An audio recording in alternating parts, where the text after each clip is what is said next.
If These Walls Could Talk. I'm Wendy Stuart. And I'm Tym Moss. Hi. We are so happy to be with you here today. Tim, are we comfy? I'm comfy. Do I need to? Comfy? Am I good where I am? But I'm losing. She remembered it's Valentine's Day today. Oh my God, I'm losing my tool over Valentine's Day. I'm single. I completely forgot. I wore green. Right, Sorry. but you know what? We also thought that we could use this as like everyone had a great time during Christmas. We have fond memories. Yes. So we have red and green, or you know what? Green could be the stem on the roses. And we've also got St. Patrick's Day coming up sometime. March 17th. Okay. Oh, I think it's March 17th. All right, it is. But Tim's early. Tim, you're ready for every holiday. I am. That's Tym Moss. He's ready for every holiday. How have you been, my love? Oh my goodness, I'm good, but just been busy. I had to pull up my schedule to see what all I did this last week. I mean, see, last week in one day I had lunch with Michael Musto, and then I had an appointment at the urologist. How did that go? Well, pretty good. Was it a that positive urologist? We talk about everything here. It was great, but that was the closest I've had to getting lucky in a while. Right, I figured. I was going to say it, but I figured Tim would say it first. And then I went and got my hair styled and cut by Mark Dialis. Right, and how can people find Mark now? They can go online. Go online and find him. Yeah, he had moved locations, but it's still available. Everything online is updated, but please go to Mark Dialis. I love him. Yeah, he's great. He's incredible. He's cut a lot of celebrities' hair, and Tim can always connect you with him. You know, you can find us all on social media. Reach out to me. Mark is just amazing. Well, also it's Fashion Week, right? And let's talk about the most fabulous fashion thing I think that happened to us was the Chulo underwear show. Oh my God, be still my heart. We had Ricardo from Chulo Underwear actually on the show. Yep. And that was like over a year ago, I think. Oh my gosh. Yeah, it's been a while. And his motto is feel good, look good. Yeah. Well, talk about feel good. Put your culo in a chulo. Right. Put your culo in a chulo. You can only imagine. Ricardo did not disappoint. Oh my God. The models, gorgeous, they're gorgeous, Latin, muscly models, and only walking around in their underwear, right, up and down the catwalk. It was heaven. It was heaven, and you know what? He doesn't like call up a model agency and ask for. These are like normal, great-looking guys that work out in the gym or they take pride in their body, right? Yeah, absolutely. And the women too. You know, they have great bodies. They're not straight up and down bodies. They're bodies, beautiful bodies. And the one thing that I love about Ricardo and Chulo Underwear is all the money that comes in goes right back into the community. It's amazing. He's very, very, he's always done that for all the years I've known him. Right. And so he's it's always a beneficiary that benefits from it. And I think this was a college fund this year. He was doing a college fund this year. That's right. And there was also, you can find Chulo Underwear on Instagram. There's a calendar too. Did you get the calendar? Yeah. No, I've seen the calendar. Do you have it? No, I don't. Oh my God, I need to have the calendar. It would make me look forward to each day each month with such anticipation, right? So I did something really fabulous for me. I went to the Museum of Natural History because they have this amazing exhibit on elephants. And for those of you who don't know, I worked in a place called Elephant Stay as a volunteer taking care of elephants, right? So I love that the museum has gotten behind how important elephants are, why we need to make sure they're still around. But they also emphasize you can't save elephants unless you save the people. And that was a very big part of the exhibit. And then I followed that up the following night with Kim Frank, who's working in India with Asian elephants as well. And same kind of thing, helping the people. Once you help the people, then you can help the elephants. And my God, the elephants are extraordinary. They're just extraordinary. Their memories are, you know, when they say an elephant never forgets, boy. Right. And they mate for life too. Yeah, and they mate for life. They're very family conscious. So let's give a shout out. Trunks up for the elephant, for all of the elephants out there. Yeah, and also during Fashion Week this week, I went down to art. It's called Art Fashion Gallery down on the Lower East Side, and it's owned by Patricia Field. Love it. It was a wonderful event, and I interviewed Patricia, and she's going to be coming on our show in a few weeks. That. I love her. She's an amazing, and such an original designer, original fashion designer. But yes, I love Pat. And right, we love Patricia. And for those of you that don't know her from New York, although everyone knows her, all of those great styles you saw on Sex and the City, that was all came Patricia from Field. Pat Field. I'm excited that you got to interview her. Yeah, she's so cool. She's a regular gal. Well, she's a regular Lower East Side girl, you know. And I was telling her, you know, we've had like Penny Arcade and Scooter's going. I have to reach out to Scooter. Yeah. But yeah, we've just had so many from here on the Lower East Side and in the East Village. This is just such a historic part of the city. It's got such rich history with the arts down here. So this is totally where it's at. The Imperial Court of New York, I always give a shout out. Actually, it's a nationwide LGBTQ that gives back, right? Another one. Everything they raise goes to help. I was always saying LGBTQ plus organizations, but you know what? They do a ton of work in nursing homes. Nursing homes all over. So good. You know what? At the end of the day, this is what it's all about. Giving back. Absolutely. March 23rd is our night of 1,000 gowns. If you need information on how to get tickets for that, you can certainly reach out to me. Tim and I are approachable. We're like, you know, you can find us. And you know what? We're talking so much today about giving back. That's our theme today. It's giving back. And also it's Valentine's Day. It's about love. Okay. And our guest today is really about love and giving back, from personal mission to team effort. What happens when an Emmy nominated editor, director, and writer, and formerly actor, right, is commuting 3 hours a day on a film shoot, and all of a sudden his Waze sends him on a shorter route, but to the areas in LA where all the unhoused live, right? And that is an eye opener. And you know what? He just had to do something about it. So he formed an amazing non-for-profit called Bags and Grace. And I'd like you all to give a warm welcome for Tom Provost. Yay! Thank you so much. Happy Valentine's Day. Happy Valentine's to you. Valentine's Day to you. And Tim, I was going to say, as will come up, I'm a total film nerd, and I am Valentineless today as well. Oh, okay. Will you be my Valentine? Yes, indeed. And I love that. I have a couple of friends where when we're Valentineless, we get together on Valentine's night and we watch anti-romantic movies like War of the Roses and Fatal Attraction. Yes. To feel better. Yes. I would so be there with you. Oh my God. But you know what? You brought up a good point, and we want to give a shout out. You know what? A lot of people, there's a lot of pressure connected with Valentine's Day. The commercialism, and if you don't have a significant other, you know, my husband right now, he'll be okay, but he's in the hospital, right? And I went by there today, and I was very happy to see the staff. They all had little Valentines and accoutrements, and when I walked in, they said, "Happy Valentine's Day." Please, not everybody has a Valentine, so it's really nice to remember your friends. And Valentine's Day, right, should be for everybody. It should be about heart and having heart and flowers. And I love that the two of you just met here. Oh my God! And we're Valentines. Virtual Valentines. Exactly. So, welcome to the show. Thank you. Tom, we've got a lot to talk about. Now you're an LA guy. Have you been there your whole life? Not my whole life. I was born and raised in Texas. I grew up on the Gulf Coast of Texas near Galveston. Wonderful. I've been in the Galveston area. I love it. Yeah.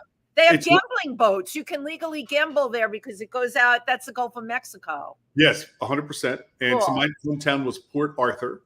We're as close to Louisiana as we can get. In fact, my hometown is pretty much, we're all Cajun in my hometown and Catholic. So we're kind of like Louisiana. So I was born and raised there, and then went to school at the University of Texas in Austin. And being a film nerd, the day after I graduated college, I threw everything in the car and drove to LA and have been here ever since. So. I love that. But you know what? You were a great fit for LA too. Not everybody, you know, some people come to New York. Obviously, you know, you've been there ever since. Yeah. Well, and when I graduated, I thought long enough, because my first 10, 12 years after college, I was acting 100%. So I was waiting tables also a lot of that time. But I thought long and hard about whether I was going to go to New York or LA. And I'd been to New York many times and loved it. But I was kind of more film oriented than theater oriented. And frankly, LA, at least then, was easier to live if you didn't have any money and were a starving actor. So LA won out, and I have loved it very much. I mean, if you're a film nerd, it's the place you want to be. So. Oh God, no, totally. Now you said a couple of times you're a film nerd. What does that mean to you, being a film nerd? Are you like obsessed? You grew up like watching films all the time? Yes, completely obsessed. So my earliest memory as a child is sitting in the movie theater. It was a reissue of Lady and the Tramp, and so I'm a Disney freak and a movie freak, and I just remember thinking, that's what I want to do. Nice. From that moment on, my whole childhood, movies and books. My mom was a professor, and she taught my brother and I each to read by the time we were 3. Wow. So we read a lot also, but books and movies have just been my thing. And I was so affected personally in wonderful ways by stories and by films and books and TV that's then what I wanted to do. And so I knew as an early child, when I graduated college, I would throw everything in the car and places. Right. So that's why. Go ahead. No, just if you spend any time with me, as you will today, half of my references are going to be movies. I just love them. So yeah. And it used to be embarrassed about being a nerd, but no longer. Revenge of the Nerds, proud to be. Oh my God, we love film. We're all like film nerds here as well. And I'm just sidetrack for 2 seconds. Before the show started, we were talking about horror films, and in particular, those ghost stories that are spine tingling. You did one of those films. I did. I love ghost stories. I love scary movies. My mom and I love scary movies. My brother and my father hated them, and so we would often all go to the movies and split up. So I remember one vivid night we went to the Park Plaza 2 in my hometown, and my brother and my dad went to see Outlaw Josie Wales. I'm dating myself, and Mom and I went to see The Omen, which I guess was The Omen. It was the first R-rated movie I'd ever seen, and the only reason I got to go see it was we were Catholic, and our Monsignor was over for dinner 2 nights before. And he was going on about The Omen, and I kind of snuck in because they weren't going to let me see it. And I said, Monsignor, do you think I could see it? And he goes, he turned my parents. He said, Norman David, you must let this young man see The Omen. It's a fabulous movie, and it's very biblically accurate. So Mom and I go in there, and about halfway through the movie, I remember sitting there thinking, I'm going to wet my pants, and I wish I had never. Are you kidding? Right? That was terrifying. It was great. It was really great. I love that Monsignor, though, was like on point with you guys going to see it. That it was biblically correct. See, I didn't know that, but you see, you learn something every day. It was Monsignor Drouillet. He was a really wonderful man. But so that led to, I've always liked ghost stories, and so a few years ago when I was able to make my own movie independently, we raised some money and went out and made a low budget ghost story, and so it's called The Presence. You can rent it wherever. It's with Mira Sorvino and Shane West. Oscar winner. Yes, she is. She is wonderful woman. Yeah. So we had a good time. Anyway. And you did that film. It was an independent film. How did you go about raising money for it, and how long did it take for you to shoot it? Because was that your very first one? It was my first one to do independently that way. Right. And that's tough. How did you go about doing that? I mean, I just approached everyone I'd ever met in my life for money, which for me, like a true Hollywood producer, that's what they love to do. For me, it was the most horrible. I'll never do it again. Same here. Same here. I'm going to do it again today. Asking people for money is not my favorite thing in the world, right? Yep. But I have to do it later in the year too. Yeah. So we went out. It took about 2.5 years to raise the money. And then because it was a very specific location, it took about a year to find a place to shoot. And then, but the shoot was really quick. The shoot was only 3 weeks. It was a low budget film, so we shot very quickly. But it all takes place in one location, this cabin in the woods on a lake with a ghost. So you had me at Cabin in the Woods. I'm salivating already. And a ghost, right? Oh. And I can rent this online. Yes, you can. Yes, tonight I'm going to be watching.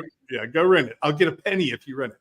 What I found interesting in reading about you, you did stunt work. You were on Sequest. What was all that like? Well, so when you're a starving actor, you will do anything, and I mean, you've got to get in the room. You've got to right. Right. And so you lie, like, I would go on auditions and they're like, hey, can you hang glide? Oh yeah, I just did that yesterday. Never hang glide in my life, right? I could see you doing that, Tim. I could totally see Tim. Oh yeah, no problem. I can do that. And then if you get the part, you have to like desperately figure out. But I'm a fish. I was a lifeguard my whole life and a swimmer. And so the first big stunt part I got on TV was there was the show Cops.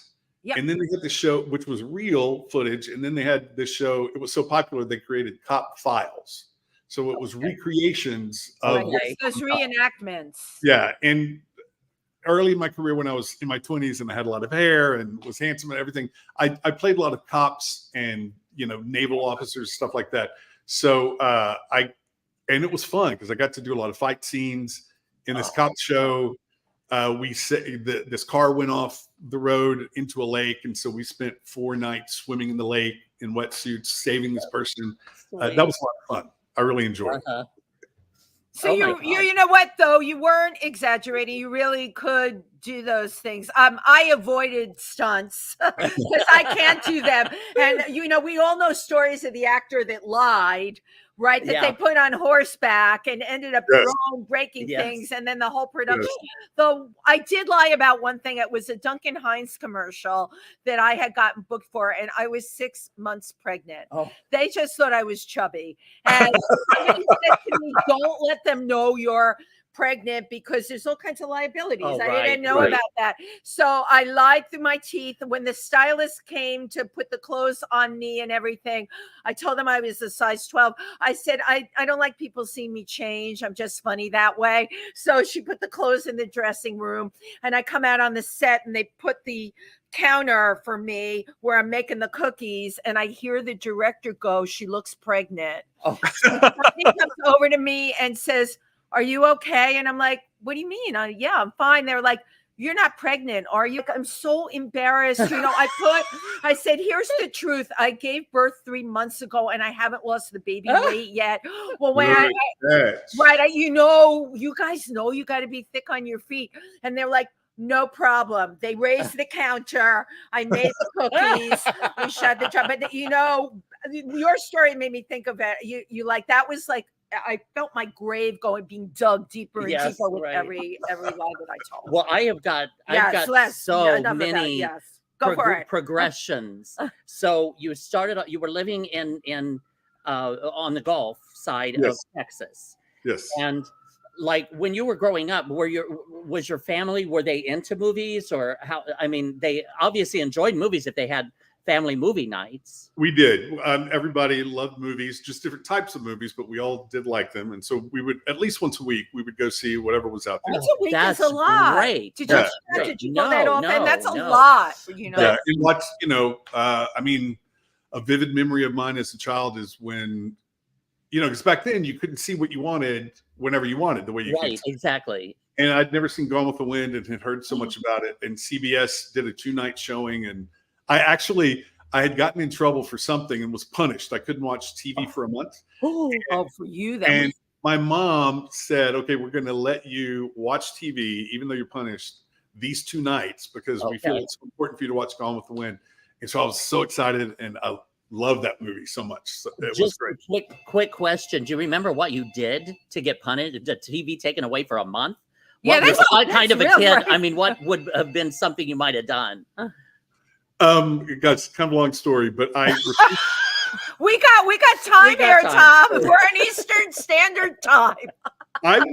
I would eat anything as a child. Like, I ate escargot when I was 7, and I had friends who would not eat anything. Like, I had a friend, Patty Dole, who would only eat a hamburger if it had ketchup and 2 pickles, not 3. Right. And I would eat anything, but there was one thing I wouldn't eat, which were lima beans. I hated them then. I hate them now. They're salty. My mom loved them, and I think she had read in like Dr. Spock or something, kids should eat everything on their plate. And I'm a big Justice guy from early as a child, like if there's an injustice, I fight for it. Uh-huh. Yeah, that's obvious. And I was just sick of eating freaking lima beans. And one night I just said, I said, I'm not doing it anymore. I'm sorry. I'm mad as hell and I'm not going to take it anymore. Exactly. And we got in a big fight and I was saying, I will eat anything. This is the one thing I won't eat. It's so unfair. It's I unfair. Cooks. So she said, as she said later, to her great regret, she said that line you say as a parent, you were not getting up from that table until you finished those beans. And I said, okay, fine. I was 8 years old. And at 6:30 the next morning, she came down the stairs and I was still sitting there just like, and I said, wow. I said, am I going to school or am I going to sit the rest of the day? What did she say when she saw you sitting there? She said, go take a shower. And I was like, yes. And so I went to school, but then I got punished. But I love that. I knew. No, can you imagine raising? My thing is like, can you imagine raising that child? Like I had. Yes, exactly. No, that is a kid with real tenacity. You know, absolutely. But very determined. Yes, right, determined. But look at who you are now, and look at what you've done. And really, now that we know this, it all started with lima beans, as far as I'm concerned. Force of will. But there's a huge difference between going and seeing a movie and appreciating the movie, than there's a huge leap to actually creating a movie. Because that's a big leap there. So when did you, as a child, did you have like access to a video camera or anything and like make your own movies with friends or anything? I mean, I have filmmaker friends here who had picked up a camera when they were 2 and were making movies. I really wasn't, because I was more focused for a lot of my life on acting, which I still love and I still do occasionally when someone asks me to do it. I love doing it. But when I went to, I will say this. Mom and dad and I, my mom and I would trick my dad into seeing scary movies. You had to trick him. You were a little. So we said one night we wanted to see this Brian De Palma movie, Dressed to Kill, which is very of course. We love that film. And so Pauline Kael had given it a rave in the New Yorker. And so we said, Dad, he wanted to go see a movie. We said, we have a perfect movie. It's called Dressed to Kill. It's Pauline Kael gave it a rave in the New Yorker, and this was the kicker for Dad. It has Angie Dickinson in it. And he was like, "I'm in," because he loves Angie Dickinson. Oh wow! You used Angie Dickinson. You waved her in front of your dad, right? Yes. Right. And legs that went on forever. And he was livid, because it was this horror thriller kind of thing. But that was the first time I saw a movie where the directing in the movie and the use of the camera is so fantastic that I fell in love with behind the camera as well as in front of the camera. Because there is such a long stretch in there at the beginning with Angie Dickinson where there is no dialogue. The museum sequence. Right. It's done right. It's done with the visuals and the music. Yeah. And if you watch the movie I directed, The Presents, you will see it was very influenced by it, because our movie, the first 28 minutes has only 30 seconds of dialogue. Oh my God. Cool. Which certain people, the Redbox crowd hates. And I understand that. They're like, they're looking for an action thriller and no one talks for 30 minutes. They're like, what the hell am I watching? I love it. But it clearly influenced me quite a bit. So. Oh my God, that's amazing. Yeah. So you've developed a love for film. Didn't necessarily know what the process was to make a film. You did do the acting though, right? Like, were you in plays and stuff in school? I was in plays and stuff in school, and when I went to college, because acting is such a risk, and your parents want a professional, right? My brother's a doctor, so they got one professional out of. Yeah, okay. I was going to say that. But I went to film school, which really isn't that much more great in terms of getting jobs. So my majors in college were English, literature, and film production, because that's what I love. I love movies. Books and movies had such an effect on me. So I studied behind the camera in college, and smart. My senior year was just thinking, if I don't at least go try the acting, I'll always regret it. So I jettisoned film graduate school, drove to LA, had a blast acting when I was able to, did a lot of commercials, did a lot of local theater. Yeah, absolutely. But then I just started making more money behind the camera. And as they say in Jerry Maguire, you got to follow the money. So that is what started paying off for me. Right, but I have to tell you, when I look at even a lot of very well-known actors and a lot of the people we know, they act, they produce, they write. Everyone nowadays wears every hat. When I first started in this industry, you were going to be an actor only in a certain area. You were going to do film, you were going to do theater, you were going to do TV, and you were going to do drama or comedy, and you weren't going to be crossing over. And if you went and worked for a production company, like behind the scenes or something, you would be like, oh, I guess it didn't work out. That's how it was many decades ago. Fast forward to the last 10 years where you better be able to do everything. Okay. If you leave yourself out on a limb as only a performer, forget it. It's crazy.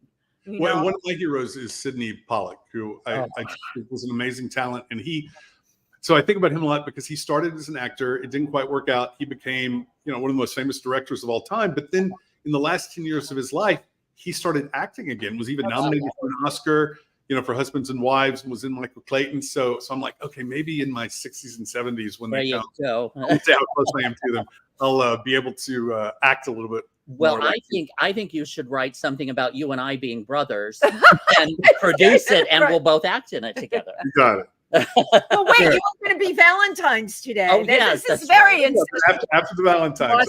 Film that you but I just have one other question about your past and growing up. Your parents, what did they do? What you mentioned was a professor. My mom was a history teacher first in high school and then in college. Wow. My father was a lawyer.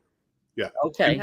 They both unfortunately died very young, but my dad dropped out of a heart attack when I was 24. He was 53. Oh my God.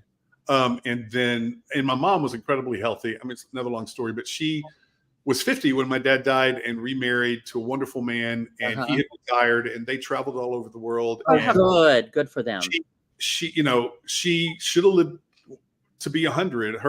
Her father, my grandpa, on that side, lived to be 97, and even out there quite a few times. But anyway, they went to Nepal and were hiking in Nepal when she was 64. My stepdad was 74. They were very hardy, outdoorsy people, and she caught this weird altitude sickness that it's called high altitude pulmonary edema. Oh my God! Of course, slowly fills your lungs, and so she died. Oh my God, I'm so sorry. Yeah.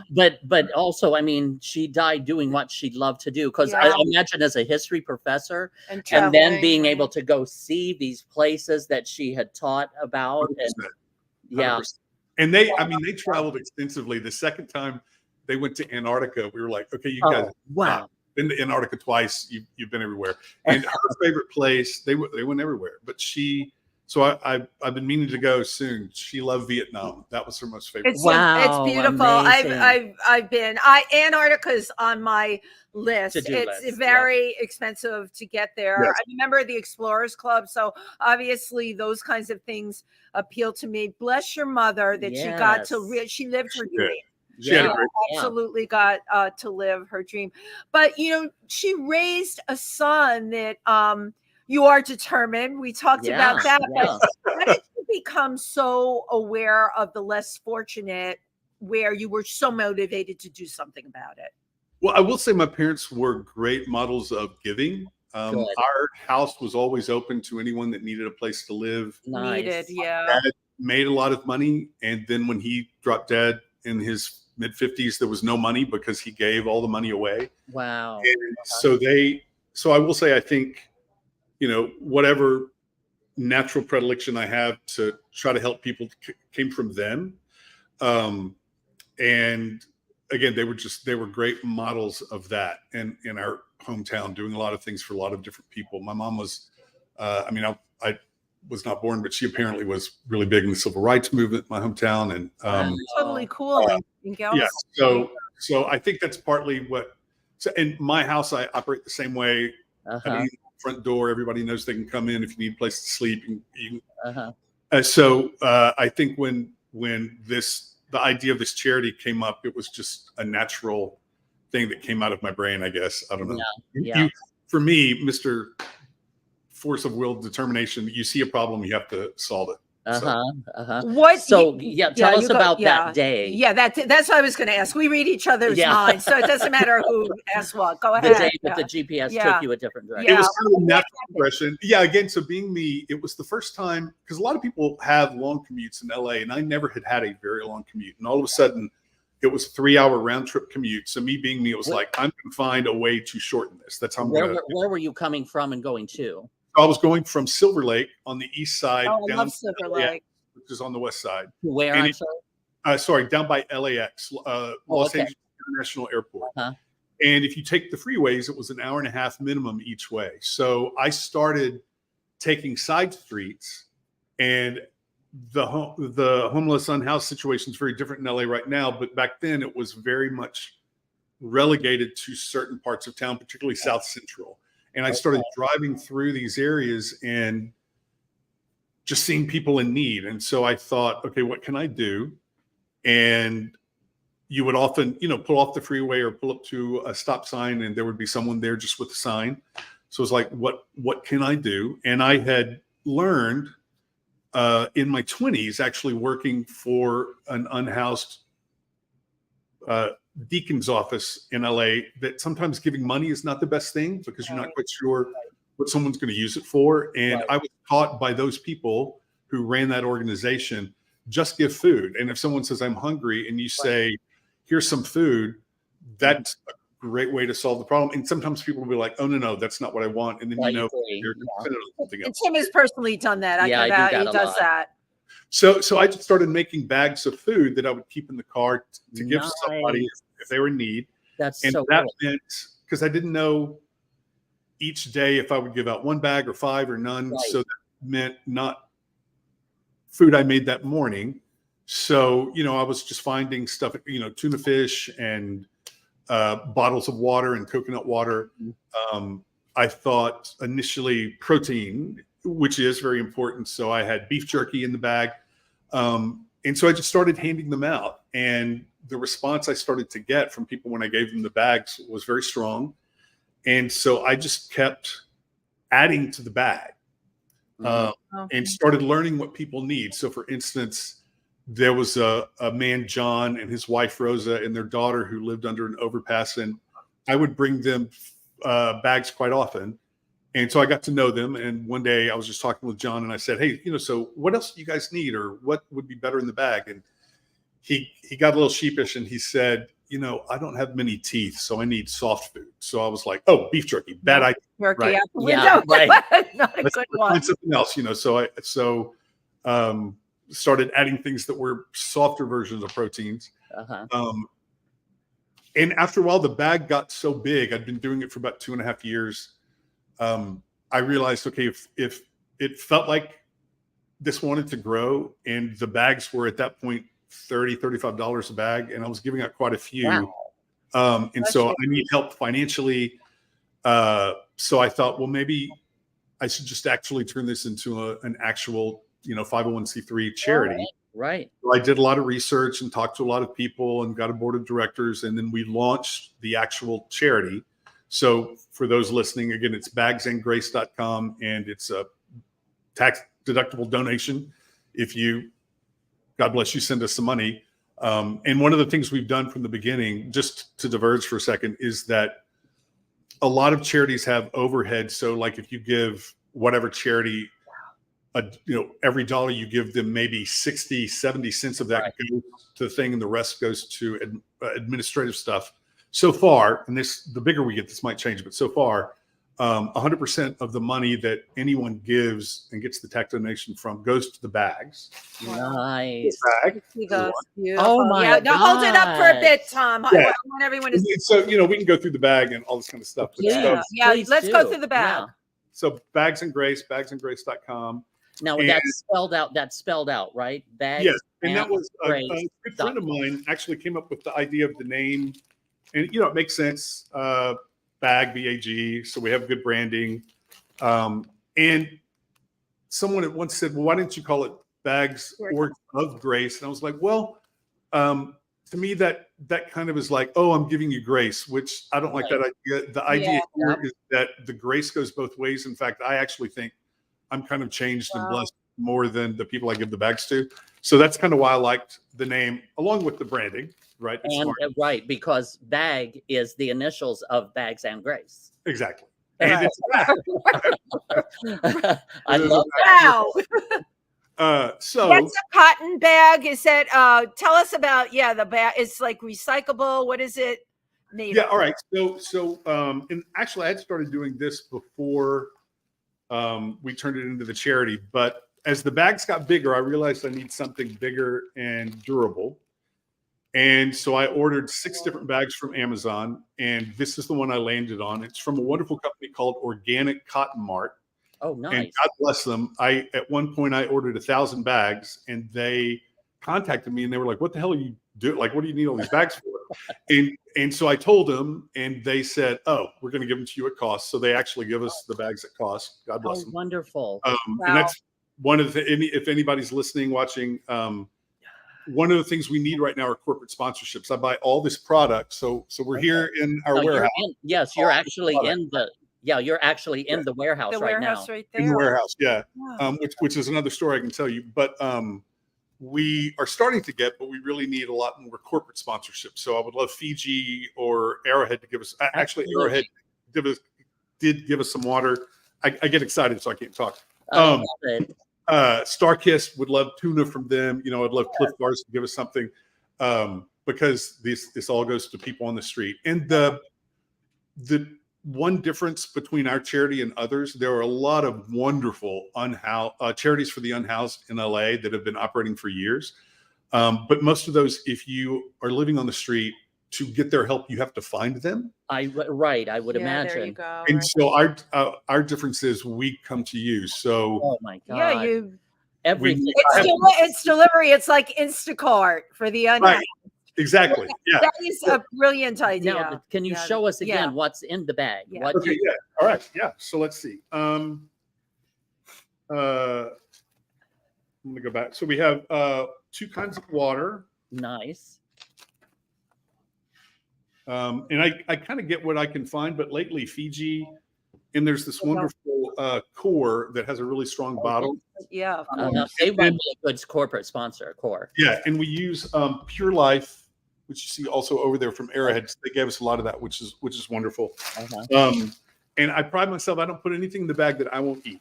So Exactly. I've eaten and tried everything. So we have a protein drink, Nice. a Cliff Bar. These are all, We have these Nature's Bakery fig bars that I love. Perfect. We have favorite from my childhood, beefaroni. I love. Yes. We're love having Campbell's. beefaroni. Yes. Beefaroni. Let's see, and chili mac. Good. Excellent. Because again, these are soft things that again they can pop open. We give Easily eat, right? Easily eat, And we also give the man. silverware. Nice. So that And you also can, like the man who said he didn't have many teeth. That's great for him. Exactly. We do a Starkist tuna lunch. Sweet. My God, there's so much in there. There's a lot. We do. I mean, it just keeps getting bigger and bigger. We do coconut water because that's really good for you. Electrolyte. Yes. We do. In the winter, I give these Mylar blankets. That is a huge asset for people.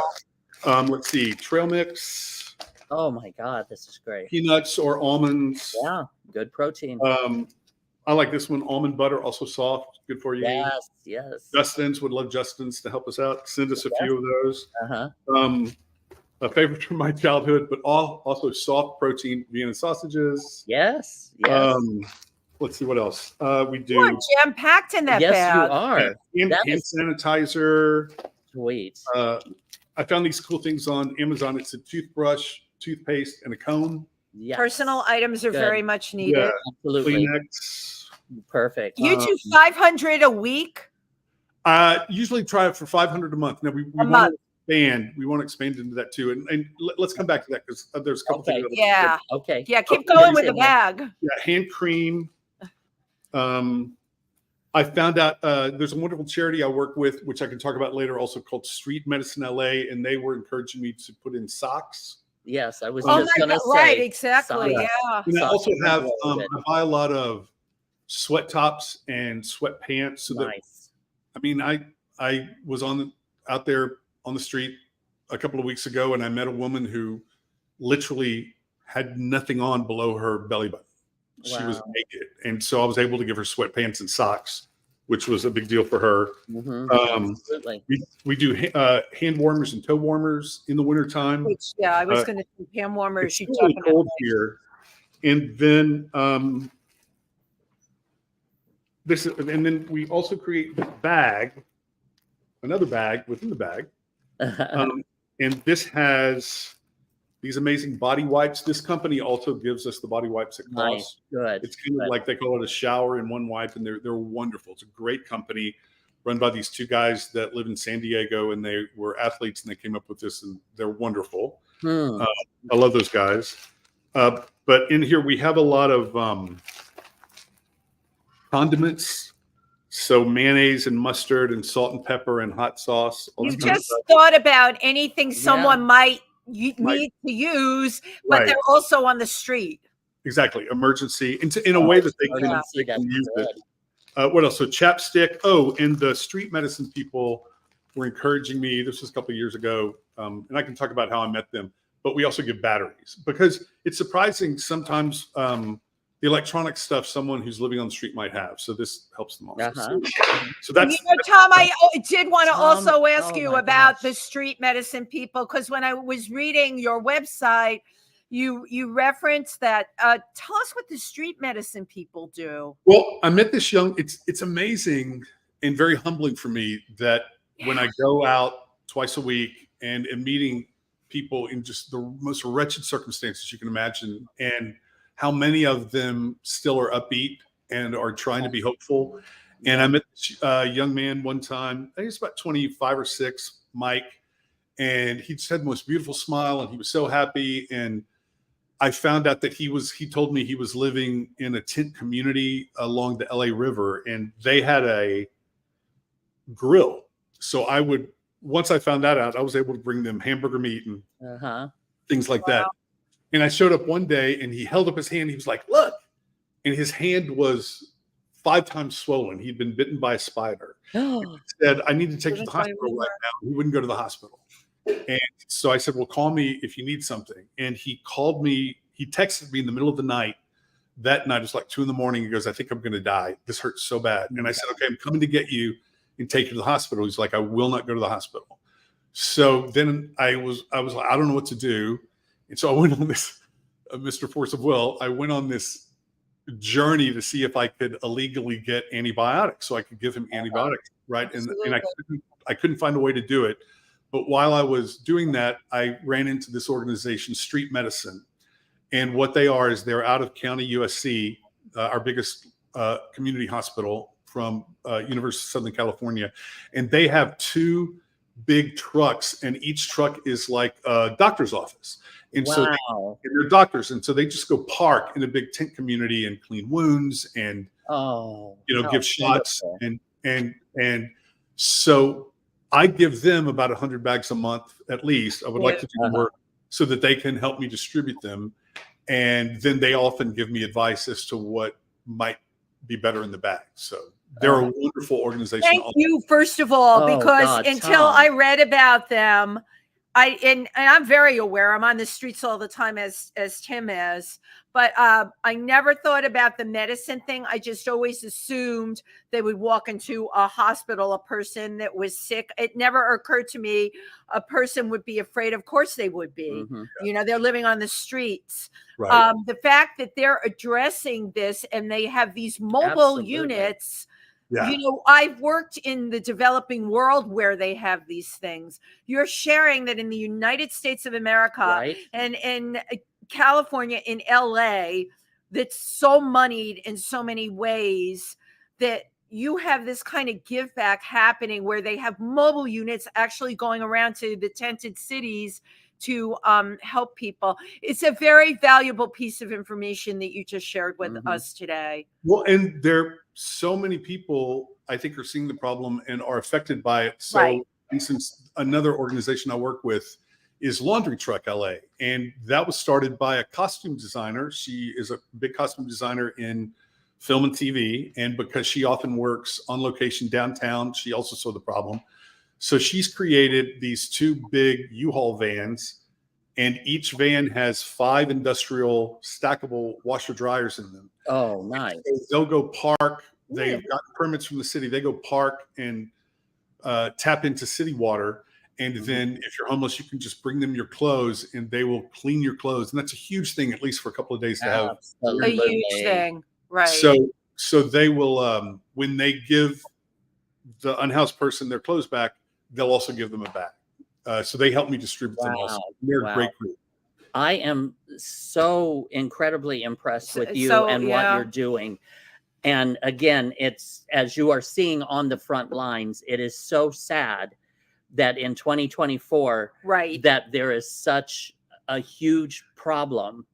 And it's getting worse. It's just getting worse. Exactly. I would imagine with the pandemic, cost of living and rents and housing and and to be honest, it is just getting worse in general, but it's exploding in LA because, frankly, if you're going to live on the street, come to LA because you're not getting 20-degree zero weather, you're on the East Coast, and it doesn't rain here that much. We just had a lot, but if you're going to be on the street, if you have to be, LA is an easier place to live than many other places. So I think that's also a reason that our particular homeless population has exploded here. So. But isn't it interesting that people, even yourself included, normally take the freeway, do this, and don't even see it? Right. A lot of times people will live in their neighborhoods or in their parts of town. And but from what I understand, or something you had mentioned before we went on the air, it seems to be creeping into other areas and neighborhoods where it's like basically in their backyard. Right. Very much so. So now if I just stay on the freeways, you see it everywhere. Wow. And LA is a place where it is easy for a lot of people, particularly in wealthier enclaves, to just stay in your little neighborhood and you don't get out. Bubble. Yeah. It's a little bit of a bubble. Right. But because we are up to 80,000 now, I mean, that's twice the size of my hometown. And we had a healthy hometown. It's everywhere. So if you go to even the richer parts of LA, Beverly Hills, Abbott Kinney, Venice, the unhoused are everywhere. And as I was saying, I don't need to ever attribute goodness to this because it's such a problem. But if there is a good thing about that, it's that in Los Angeles now, there is no way anyone can ignore the problem. And it's in their face. Right. Because I hope it will encourage. What do you think? I mull this through my head all the time because we're in the winter here, and they actually put up now blue alerts. They're called to, if you see someone that's homeless, try and get them to a shelter. It's called a blue alert. But this whole thing with shelters, a lot of our issues here, right? A lot of mental illness, and they're out on the street. So there's that. Yeah. Then they don't want to go to the shelter because they don't feel safe. The shelters aren't safe. In the meantime, the housing that's being built here, really in New York, is for the rich, not for the middle class have their own problems. Right. But we're talking about homeless now. And as a person, I just go through this in my head, and I'm like, what do we do? Yeah. Like, I mean, I know what you're right. Contribute, or what can I do? But what can society do? Right. What has to change in government? What has to change? You know, we've got a presidential election coming up. How do we make our country more like Denmark or other places? There are other places, they have homelessness, but not to the degree that we do. What do you feel? I want to know. Yeah, I mean, I can talk about this forever. And I'm not as learned as other people that I know. But you're on the front line. Yeah. Right. Well, so a number of things. One, I think just awareness is important. And I think it is very easy for some people, and I was probably like this at one point, to drive down the street and just think, oh, those are a bunch of reprobates. They're crazy people and drug addicts, and there's nothing. There are a lot of schizophrenics on the street. That's a whole issue of why they're on the street and not somewhere. That's a whole issue to get into. Absolutely. That we could do a whole show on. But I will say that some of the schizophrenics I meet are the most interesting and colorful people that you would ever talk to. They can be exhausting and sometimes dangerous, but also just really smart and really interesting people. You do have people who are addicted to drugs, but you also have tons of people who have just fallen through the cracks. And like, so for me, interestingly, my house caught on fire and I lost everything during the pandemic. Oh my God. I had no place to live. If I didn't have a support system, I would have ended up on the street, but I have family and friends who help. Right. You have a structure, and you're right. You have the family network. And friends. Some of these people on the streets, especially if they have mental illness or so far gone with drug addiction. I have a friend, his brother was living in a tent city in Florida, same deal, good weather. But even not only that, it's just somebody gets hurt and disabled and they don't have disability. Somebody loses their job. I was going to say they have no support system, and once you're on the street, it's impossible to get back because just think, even if you want to get an apartment, let's say you're working hard, you're living on the street, you've saved up a little money, but to get an apartment, you have to have a credit report, you have to have first and last month's rent and a deposit. It's impossible to get that if you are lost and alone on the street. So, so one thing for me is awareness. Just pertaining to reasons people are on the street. A lot of times people are living paycheck to paycheck. Yes. That paycheck you get that paycheck taken away a couple times, you're in dire straits. That's it. Exactly. And that's what happens. So I want people to be aware of it. There are all different kinds of people with different problems. Mm-hmm. And while I get frustrated because I think the government isn't doing enough, at the same time, I sympathize because the government tends to be built for a one-stop solution. Absolutely. But there's no one-stop solution here. You have at least 4, if not 5 types of people on the street, and they each need a different solution. Right. And the government now tends to be what's called housing first, and the government will not give money to they wouldn't give money to me because the focus of my charity is not, let's get you in a house tomorrow. And there are a lot of reasons that doesn't even work. The focus of my charity is I need to give people food and water right now so they don't die, so that when they get absolutely exactly. But so I do sympathize with people in government who do want to make a difference because it's an extremely difficult problem to solve. Right. Absolutely. But there are ways to solve it, and there are a lot of wonderful people, and I found this out over the last 5-6 years I've been doing this. Of course. That there are a lot of wonderful people out there who are devoting their lives 100% to it. Mm-hmm. Trying to help people get off the street. Yeah. Wow. I have a feeling it has something to do with community and some type of help or assistance and allowing the community to kind of build itself. Right. And get people back on their feet but I don't know how. Right. I don't know what. But I also think like the structuring of I'm going to go back to places in Europe, and people use the word socialist, which has been so overused. It's bull. Okay. They're more taken care of. The rents are dealable. There are programs that if you do lose your job, you're not going to lose your house. Right. In the United States of America, you lose your job and you lose your house. If you're lucky enough to have great family and friends who say, like your house burnt down, but you had a structure, they're like, hey, Tom, come stay with us and you have a job. You're an employable human being. Right. We're not dealing with the people that don't have that. And I think we have to, and I'm not being idealistic. I really believe there is a solution, and it will take money. But you know what? We might have to look at capitalism as a whole and see how we can make a capitalist society work for everybody, not just the people at the top. I've said my piece. Amen. Yeah. And housing is very important. I mean, if you give someone a place to live, it really can change their life. So I understand that focus. And to be perfectly honest, one of my best friends has worked in this arena for many, many years. It's what he devotes his life to. And he has a little bit of a problem with what I do because there are a lot of advocates for the unhoused who believe until there are a lot of people on the street that won't go in a shelter, that won't accept help for a variety of reasons. Okay. And so his view is until someone hits rock bottom and they have to come to me, they won't get help. And so he's like, you're keeping someone on the street. Now we have a completely different opinion of that this. person could die. You are helping people live to another day. Right. But I do understand his view, and housing is very important. And like There's a very wealthy man who just built a tiny house community outside of Austin, Texas. He couldn't do it in Austin because of city permits and stuff like that. That they said he wouldn't let him able to do it outside of Austin. Yeah, but he built this amazing tiny house community outside. It's working very well. Seattle does that. But see, you get into these governmental problems. There's a company in Washington that builds tiny houses for $15,000 and they change people's lives. So at some point in the city of LA, they were like, well, we can do that. But then where are you going to put it? Nobody wants, not in my backyard. Nobody wants it in their area. Right. And then when they figured out a way to do it, so we're going to take this parking lot, but we have to permit everything city-wise. By the time they were going to build it, the houses went from $15,000 to $150,000.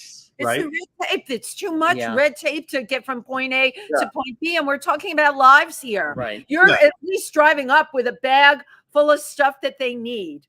Okay. Well, you know what? It's a big Band-Aid, and that's what they need because they got to get from day to day. And wouldn't it be perfect for a person to hit rock bottom and say, Uncle, okay, I'm going to go to the government? I don't think that is realistic. I've seen and know of the people that you're dealing with. Mm-hmm. You're making it possible for them to have a chance and get through their day-to-day lives. Thank you for what you're doing. Well, thank you very much. Thank you. Yeah. From the bottom of our hearts. Someone needs to make a documentary about you. That's all I've been thinking about. Well, that's what I was thinking too with the warehouse there. This is a documentary. This is a film. Right. So this was nice. Any film producers. Hello. I will say this is relatively new. So I was working this out of my, as I joke, serial killer garage, because I had a garage at my house, but it looked like a typical garage, right?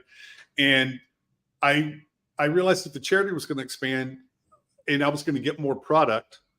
So if we start getting corporate, like Arrowhead sent us so much water, I couldn't even take it all. Wow. So God bless them. Like we didn't, right? But so we needed a bigger space.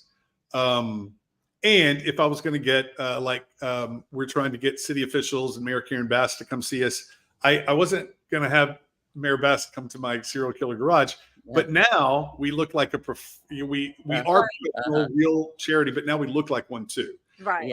And so this warehouse has helped us get a lot more product, and we have a place to operate out of. And but this also costs money. So, and because I would still want, at least for now, all of your money that you donate to go to the bag, I did find some donors who specifically put money in just for the rent of this place. Wonderful. Well, I was going to say, once you can get more donations and more corporate sponsorship and some money coming in, you can hire some of these people that do not have a home to help you with the deliveries of these things. That's what I mean by community. There's ways that building community within the community can start to help itself in a way that way. But what you're doing is just so needed, and I'm so grateful for you and what you're doing. That's wonderful. You are truly changing people's lives. Thank you. And mine too. It's such a great for there's so many corporate sponsors that really want to show what they're doing to change things.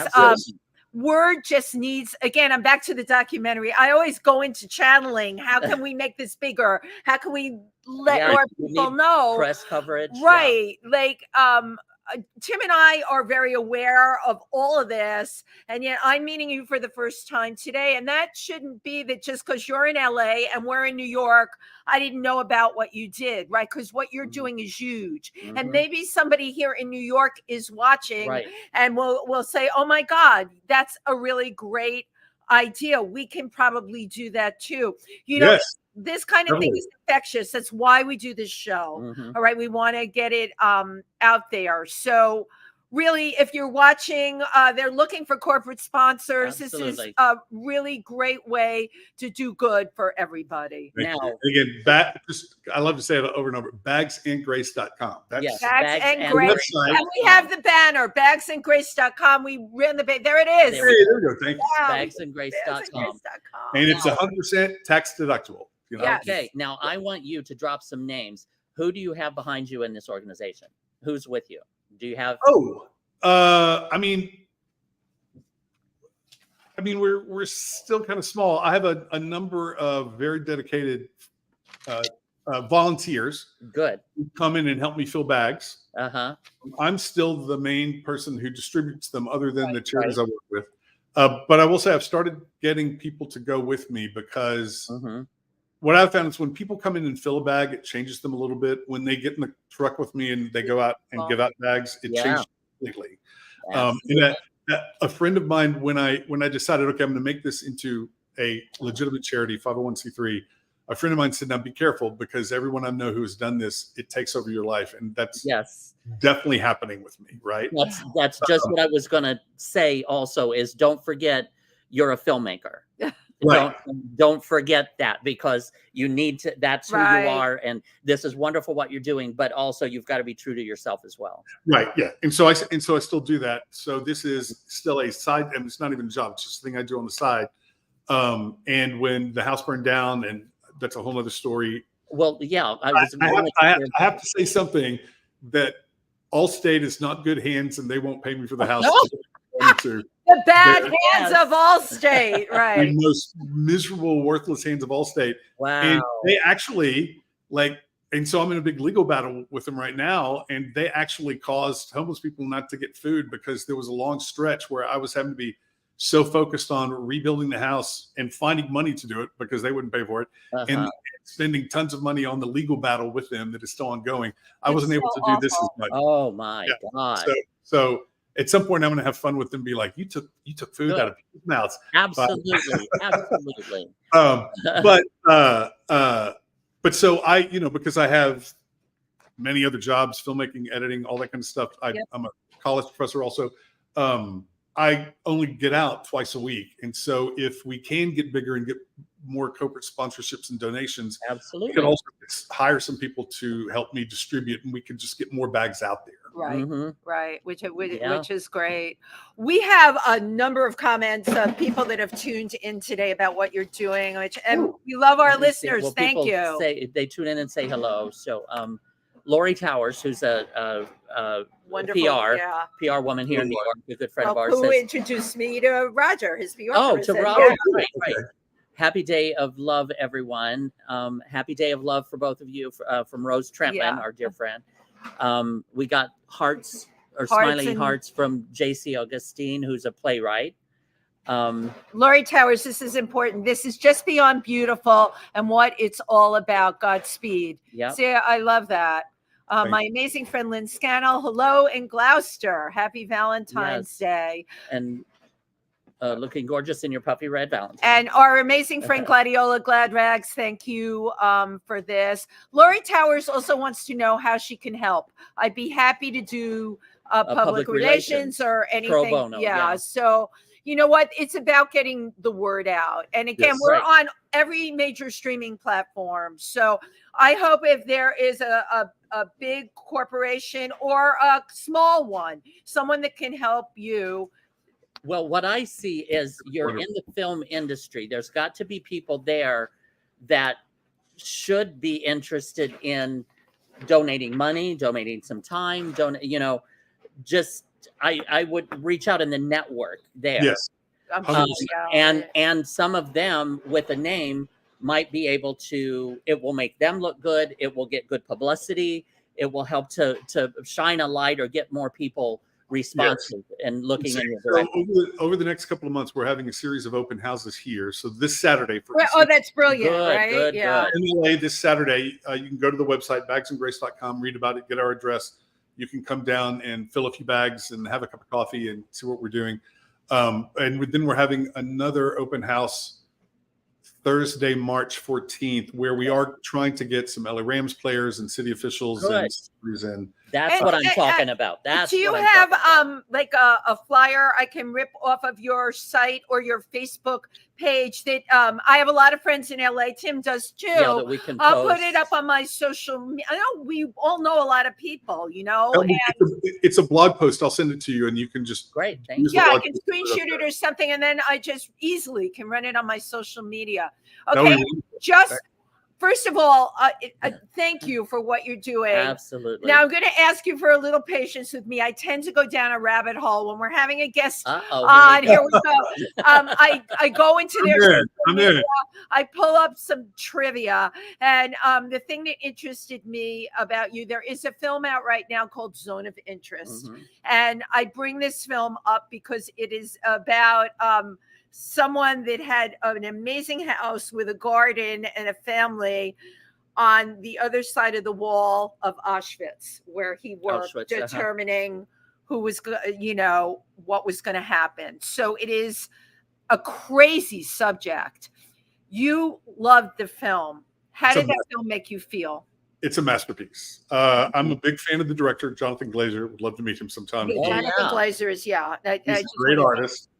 And I have this thing, film nerd. I don't like knowing anything about a movie before I go in, so I don't watch trailers.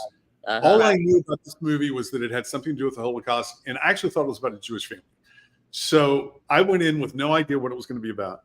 And if you're listening, it is an upsetting movie, but we stay outside the walls of Auschwitz, so you don't see anything.